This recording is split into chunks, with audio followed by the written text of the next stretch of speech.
Each year, Microsoft Research hosts hundreds of influential speakers from around the world, including leading scientists, renowned experts in technology, book authors, and leading academics, and makes videos of these lectures freely available. So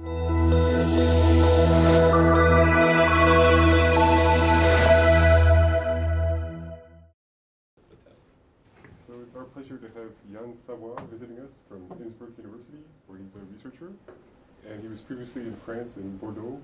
He's really had two areas of research. One has been this cage-based deformation, which he's not going to talk about today. Today he's going to be talking about digital fabrication. And Yann, let's go ahead. Okay, thanks for the kind introduction. So what I propose to do today is a very informal presentation about the state of the art in the area of 3D printing and also digital fabrication. And so what I want to do is to present the key ideas. And so I will not dive too much into the details, but maybe present a few comments and how I see the field at the moment, because it's a very, very young field, but we've already very strong solutions to the problem.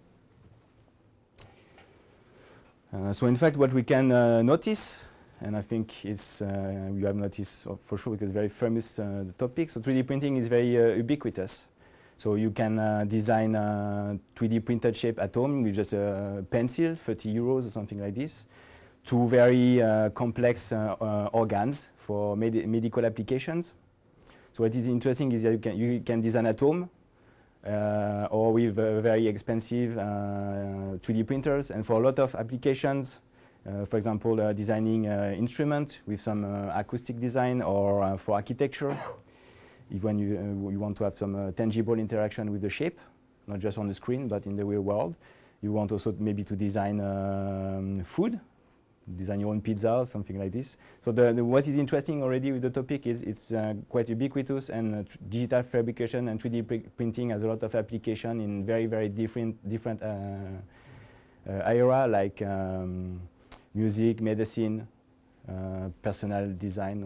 So this is very, very rich field already and very young. But the technique of 3D printing is indeed not so new. So before to start my talk, I would just would like to talk about the technical pillars. This is interesting for computer graphics. And as you can see, you will recognize few technical pillars that we already use in computer graphics for a long time. So on my point of view, there is three important technical pillars. Maybe you can find others, but first, most important is numerical optimization. And in computer graphics, we like to use numerical optimization a lot, because the quality of the result in terms of appearance is directly related to optimization or having the optimal solution, if the optimal solution exists, of course. More specifically to digital fabrication is the computational design. So computational design is the ability to define a space where we can, or parameterization, where we can define the design, and especially is to define the constraints. So it's to have a domain where we can define the constraints for manifold surfaces. Because generally for 3D printing we use surfaces or volume, like tetrahedral representation, or the type of volumetric representation like Voronoi cells or something. And closer to computer graphics, we have the computational geometry. So this is more about how we can manipulate the data structure for surface or volume. And indeed, what is inherent in all papers for 2D printing or digital fabrication is the combination between optimization, design, and geometry. So this is, I think, the three important pillars when I have to design something for 2D printing. And before to start the presentation of the state of the art, I would like just to make a small comparison between scanning and printing, because for me it's quite dual. So we have the dual. So 30 years, since 30 years before in computer graphics, researchers have tried to capture the real world and to put the real world, the geometry of the real world, into the machine. So So this is mainly done by digital scanning. So for example, you have the real bunny, you scan the bunny, and you have your model that after you can post-process with a lot of algorithm, reconstruction or surgery, whatever. And we can think that printing is just flipping this edge. Okay, so this is the reverse process. I start from 3D representation of a model, and we try to output this model in the real world. But indeed, this is not just flipping the edge, because problems are different and algorithms are also different. But we have, before I work more on performance capture, so this is more space-time digitalization, but just on how to use the data for transfer, or so not the scanning in itself. No. And indeed, we have a barrier for both topic, digitizing and printing. And this is this interface between real world and virtual world that is quite difficult to manage.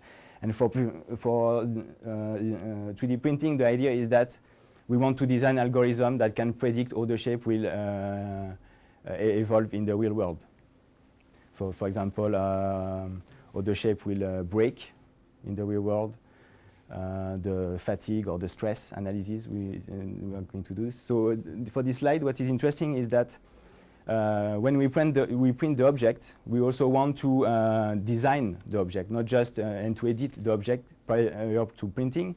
For example, for some texture patterns, or just to print few parts of the object that can represent or abstract the shape, or to cut the shape into multiple pieces for creating toys, or to segment the shape for packing or the type of application. And in my talk, I'm going to present few applications.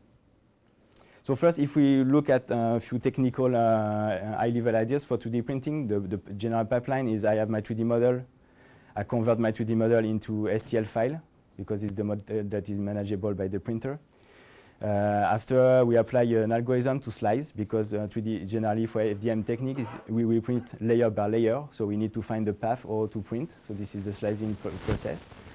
We put everything into a small memory, put it into the 3D printer, and then after 6 hours or something, you will have your 3D printed shape if everything works correctly. So this is generally the pipeline for. Recent papers, they try to analyze techniques for one box, or this is the idea. So there's also the box, but I'm just presenting this. Quickly, there is multiple techniques to print. The most used one is generally FDM. So this is classical printer that we can have at home, tabletop. Use filament. You put the filament in the 3D in the extruder. Then layer by layer, you can construct your shape. So this is the most classical printer we can have at home. And you have more fancy techniques. For example, using a laser, where we can construct the shape by with powder. And we can also use other type of material that is not a filament or not powder, but can be a liquid. So generally, the model is created by the polymerization of the liquid when you create the shape. But I don't want to give too much details. Also, the polyjet with the liquid also. But I don't want to talk too much about this, because the purpose of my talk is to give you an overview, quick overview about all the work in, so mainly for SIGGRAPH, SIGGRAPH Asia, and Eurographics, published recently. And we can have more or less this reading of the state of the art. So there is one body of work for structural analysis, balancing and hollowing. So this is the first important track. The second topic is how to define abstraction for shapes, mainly with proxy, wires, or the type of fabrication that is not 3D printed, for example, balloons or silicone, I don't know. Another important research area is also how to segment the shape into multiple fabricable parts for furniture or packing. There's also an interesting and difficult problem for how to design the support material and how to slice the model. A lot of work also for appearance, texturing, and multi-material. So this is, we will see the parallel with previous work in texture mapping. We'll explain all that things. Some entertaining application for creating toys or mechanical characters. Some practical application for music or architecture, and a very recent domain where we try to deform the shape and create the shape elastic with traditional material. So I'm going to present quickly. I will not dive too much into the details. So if you want to have the reference list, I can send you the reference list of the paper. So first, what I want to explain is that digital fabrication is not just about 3D printing. You can use a lot of different techniques that are also computational and that is not 3D printing. For example, you can use wires. So it's a grid with some metal wires, and the idea is to fit the grid to recreate the torso of a statue or whatever. So this is not FDM technique, not printing. You want also to design some balloons, inflatable structure. So you need silicone or the type of material that can change, that can be inflated. You want also to design some proxy shapes. So the idea is not to recreate the shape in itself, but to recreate the abstraction of the shape. So mainly it's done with some proxy or planar slice that can be interlocked altogether. And another application is done in Zurich, I think. So the idea is to recreate the face with silicone, and the idea is to mix the printed face with a mechanical system to animate the face with a robotic system. So digital fabrication is not just about 3D printing. There's a lot of other computational techniques and with specific design also. But let's go back to 3D printing. So one of the first techniques that have been proposed is for how to recreate appearance and material properties for fabricated shapes. So one of the first work they tried to design the mixture of pigments with silicone to recreate some colors by mixing pigments. So you have a benchmark of pigments. You try to find the mixture, so the parameterization between the quantity of materials. Some other works, they try also to shift the idea of shaders, but for materials. So they have a pipeline that's more or less the pipeline, the traditional pipeline for shading system, but it's for material, not shading. There's also other work where they try to deal with the light. So they mainly rely on optic fiber, and they try to design the distribution of optic fibers inside the shape to guide the light where they want more lights in the shape. Or you can also design some techniques for obfuscation, using appearance mimicking for the surface. So this is work mainly in 3D printing, but it's more for appearance. So not just the shape, but the appearance, or to design also the appearance for the fabricated shapes. A very recent research topic that has been presented, I think, both as SIGGRAPH and SGP is for texturing. It's quite difficult to have some highly defined colors on a model. So some techniques, they try to reuse the paradigm of hydrography. So the idea is that you have a bath with a liquid, you print your texture that you have previously computed with traditional texture mapping techniques. You print your 2D colors on a sheet. You put the thin plastic over the surface on the water, and you use you put your object on the surface, and you use the water to apply the texture on the surface of the 3D printed shape.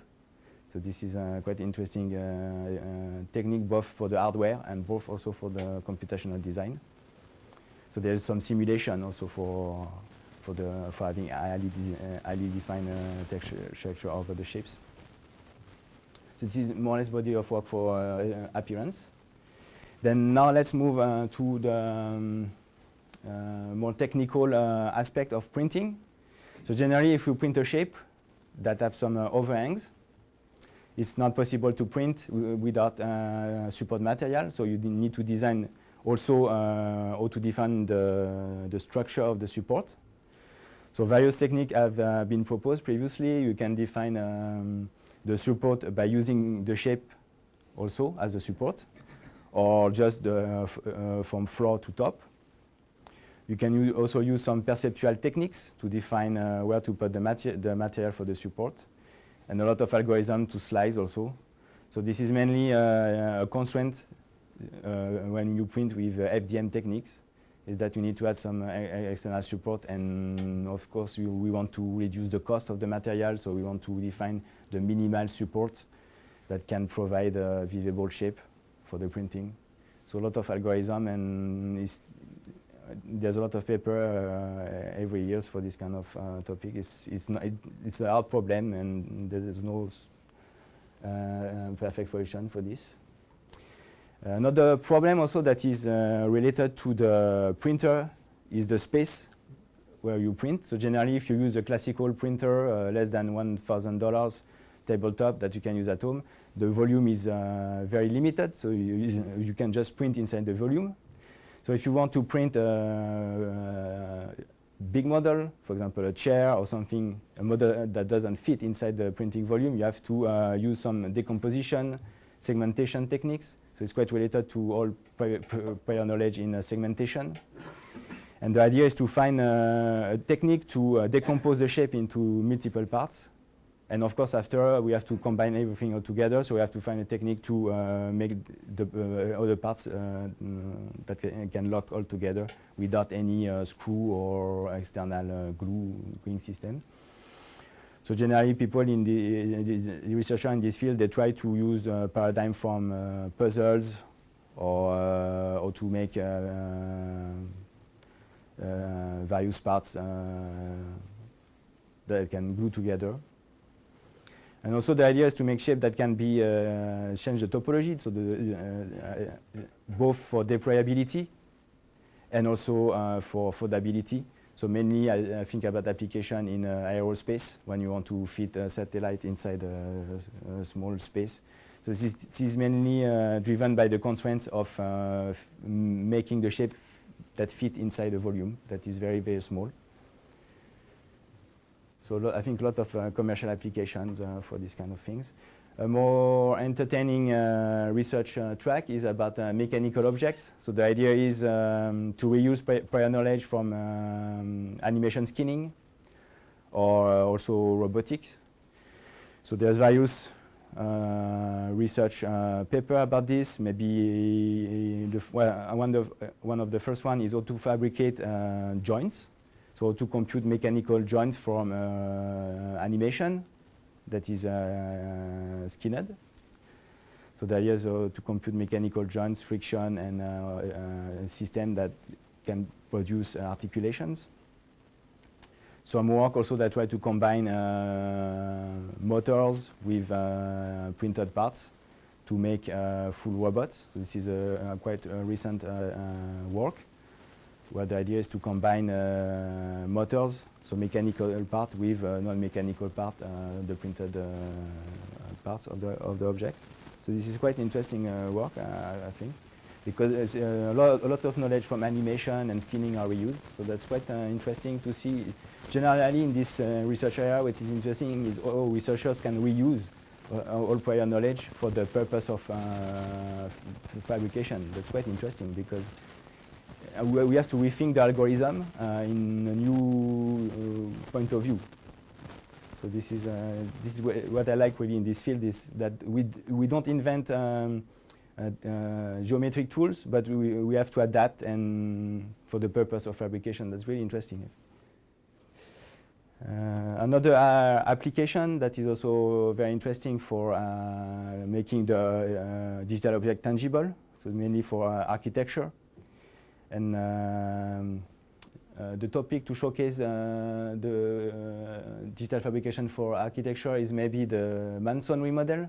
So the idea is to print shape where you don't have any support. So this is just like a shell, and you don't have any support.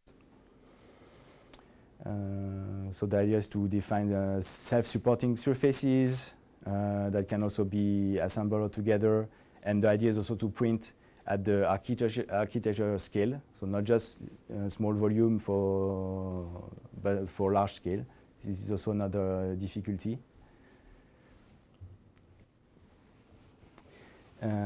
So now I'm going to talk more about computational design and simulation and finite element method and structural analysis for 2D printed shapes.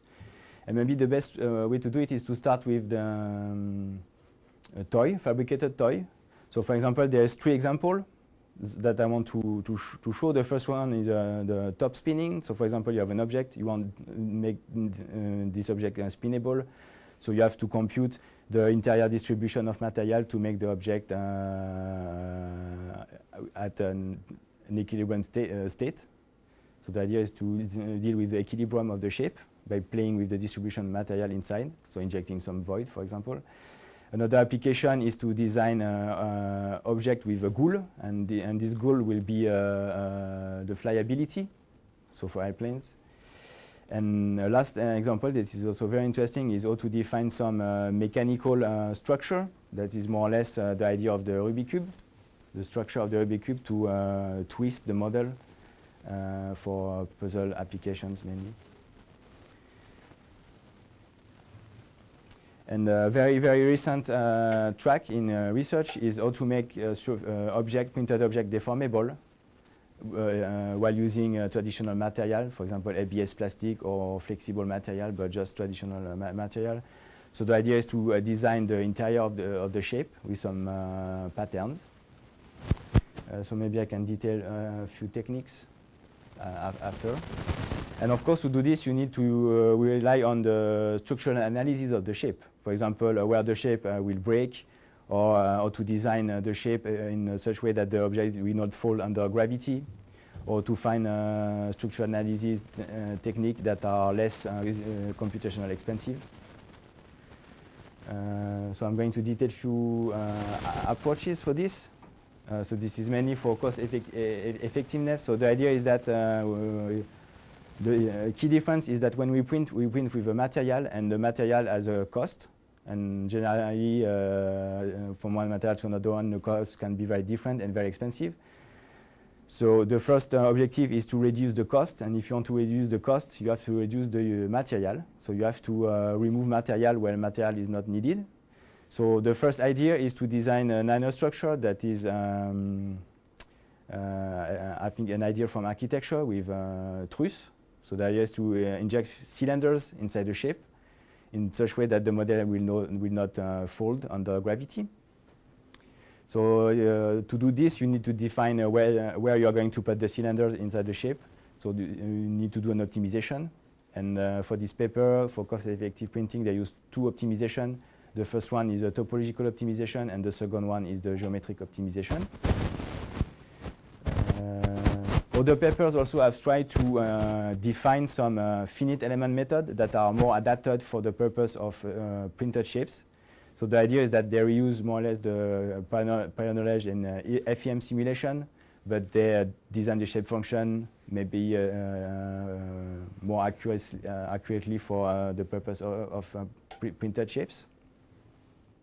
So the idea is to have a structural analysis that is maybe lighter and easier to manipulate because it's quite computationally expensive. Another problem with printed shape is that we have to deal with the stress, because in the real world we have a lot of forces that are applied on the shape. For example, if you pinch the object or if the object falls on the floor, the object will break.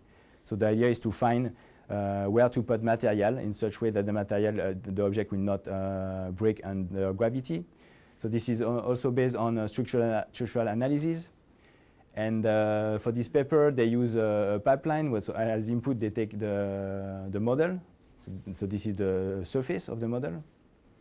They apply a loop for structure analysis, where they try to find where to put the truth, where to do the hollowing. So this is a prediction for designing the inner of the object, and mainly where I have to remove material to make the material more stronger.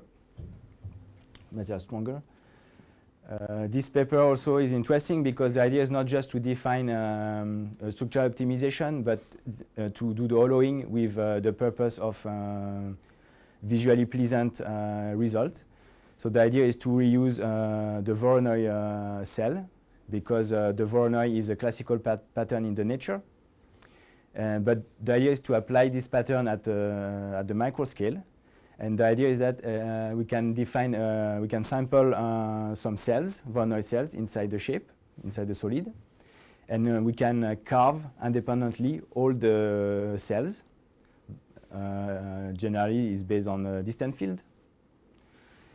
And the idea is also to optimize the carving, to remove as much as possible materials, and also to make the object stronger. So mainly to release the stress. But the idea of this paper is to use a visually pleasant structure that is the Voronoi. And of course, there's also a problem with the printing, because if your cell doesn't have good properties, you need to also use support material. But because the cell is closed, you can't remove the material inside, so it's quite difficult. There's a lot of hidden problem in printing, indeed.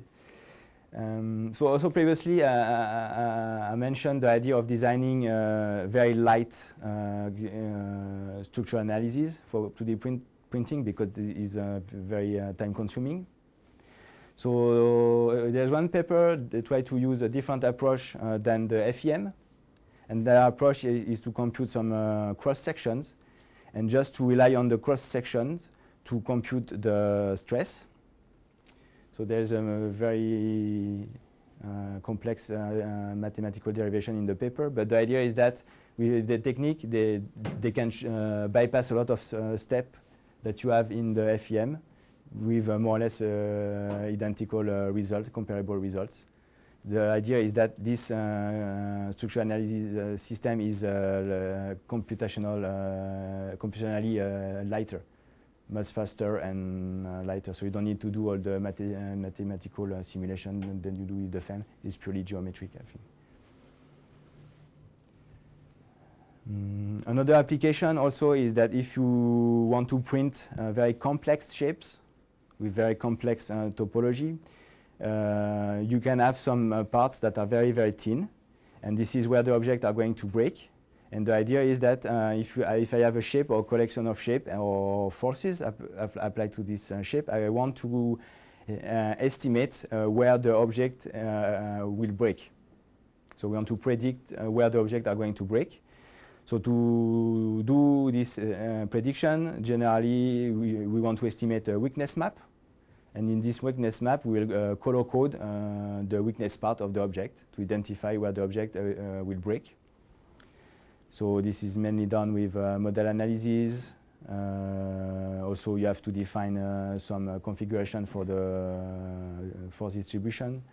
You have an optimization all the time. And at the end, you have your weakness map for various type of interaction with the shape, can be the pinch or other things.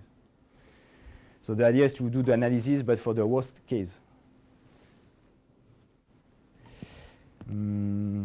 Another idea also that is quite similar to the texture mapping, I think. But this, for this paper, they try to define the distribution of the void to make the object more twistable. And the idea is that they have a collection, a library of template, texture, volumetric texture, and they try to infer a distribution of this kind of patterns inside the shape to make the shape deformable. So the idea is to design the void inside the object by relying on volumetric texture to make the object elastic. What you can also do to make the object more deformable is just to print the edges of the model. So after some pre-processing, you can just print with some cylinder or generalized cylinder. You can print the edges, and then the object will be more deformable because you have also some void. So the idea is if you want to make your object deformable, the best is to remove material and have a lot of void inside, so the object will be more deformable. Because with the ABS plastic, it's quite difficult to define some flexible model. So you can do this distribution of void at micro scale or micro scales or macro scales. And the idea is also to use optimization and textures to do so.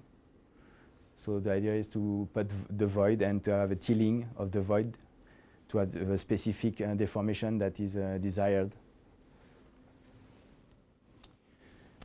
You can also have some optimization for making the shape elastic with some targets. And the key idea of all this technique is to use optimization or simulation to have some to design a design, I would say, but to design a desired shape with an objective. So the idea is that the researchers, they have an idea, they want to create an object that do something or that have very specific properties. So they have this goal, and the idea is that with this goal, they are going to design an optimization and to do a lot of geometric algorithm with this objective. So you can also play with different type of material and deformation properties. And a very recent domain in printing these days is mainly for designing shape that can, where the topology can change, or with an optimization for the sound. So you can also design the shape that can produce a specific sound. So you have to use the prior knowledge in sound simulation and then acoustic or that kind of things. So generally the key idea in 3D printing is that we use a lot of prior knowledge in computer graphics. You have seen textures, material distributions, or also sound. But the idea is to design the object in such a way that the object will have functionality in the real world. So this is not just flipping the edge between scanning and printing. This is more simulation, and then so there's a lot of simulation, a lot of numerical system to predict how the shape will react to the constraints of the real world. Can be forces, external environment, or whatever. But in multiple shapes, does the object actually bend, and how does that function without breaking? In fact, I think for this paper, they just try to so they print this shape with some inner cuts. And by eating the shape, they can fold the shape into this target. So I think it's easier to print this shape, and then after have a post-process to obtain this target shape than to print directly this shape. Because for this shape, you don't need any support, I think, at least for this part. Then if you want to print this model, you will need to have some external support, for example, for this sub-part here. It's heated uniformly. I think, yeah, or locally. It's explained in the paper, but I don't know the detail for this part. But I think the key idea is to print a simple version of the model and then after obtain the target pose by modifying the shape after printing, because it reduces the problem of material support or simulation or the things. I think. Then thank you for your attention. Then if you have a question, maybe I can try to answer. I don't know.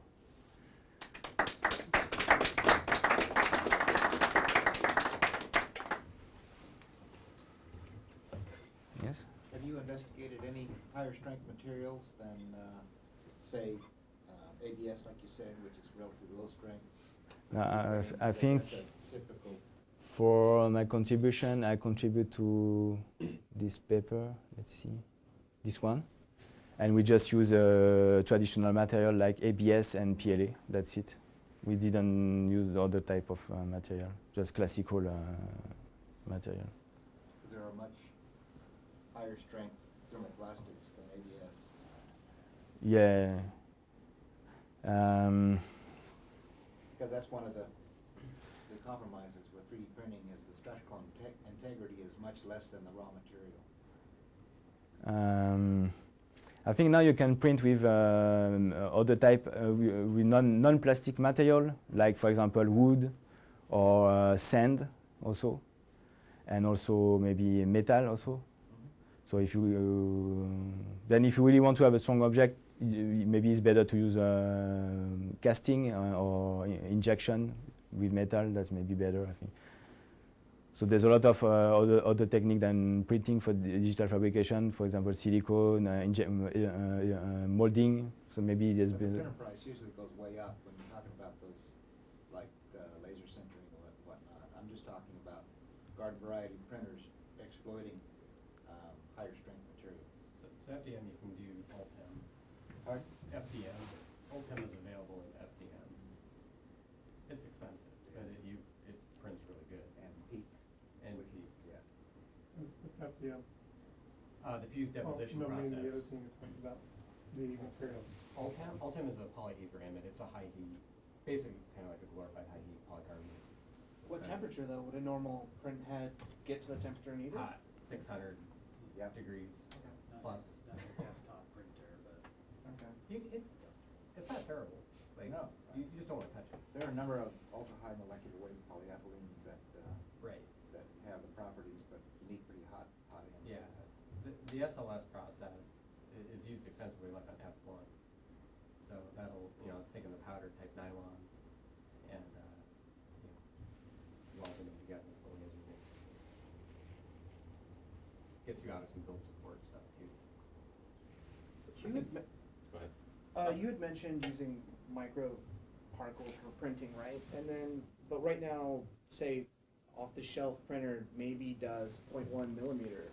How do you get to that fine granulation of a print?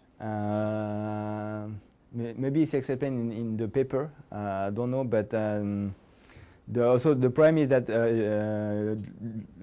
for this paper, I think they have a lot of simulation to predict. So maybe they have a technique to predict this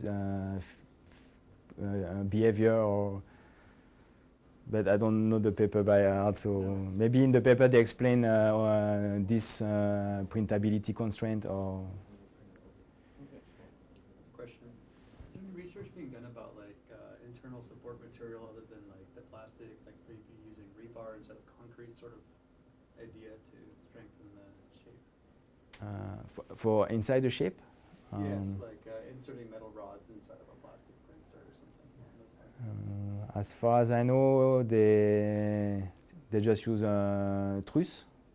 So this is cylinders that they distribute inside the shape to avoid the shape to crumble. Or after, the problem is that when you print, it's quite difficult, I think, to inject other parts. Or you can do it with silicone, because you can pre-print a few parts to make the object more rigid, and then after you can put it into the silicone, and then the silicone can create the complete shape. But I think during printing that's difficult. Maybe you can print multi-material and design few sub-parts that have different properties, but generally this is just injecting cylinders. Or then for my presentation is just about papers in computer graphics. There's also there's a lot of work in, for example, also interaction and material science for printing also. So maybe there is some other papers. I don't know. Surely I'm sure there is a lot of papers for this, but I don't know the references. It's done in metal printing for sure. Like they'll stick, existing metal part on it to start welding. Some of those metals are similar. I haven't seen it done with like taking a metal component, a tube, for example, and printing the plastic part.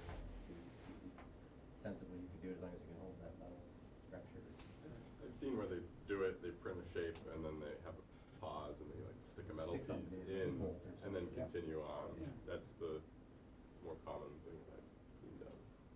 You have to be careful with where the head's gonna go though. 'cause Yeah, can you gotta get, plan. Plow into it. Could you say a word about tolerances?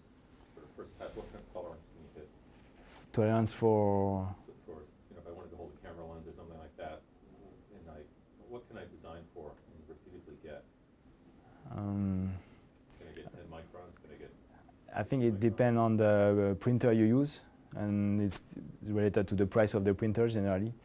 But if you use a classical tabletop printer, it's a lot of trial and error. You need to print maybe 6 times your model to have at least something that fits more or less your desire for this. Because when you print, there's a lot of external problem.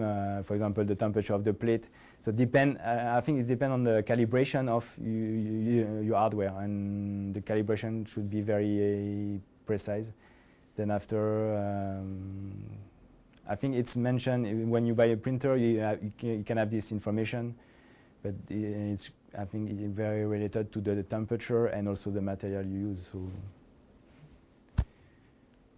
then also it's quite dependent on the extruder head you use, the property of this information of the precision depends also on the extruder head you have. So you can change, you have more precise and maybe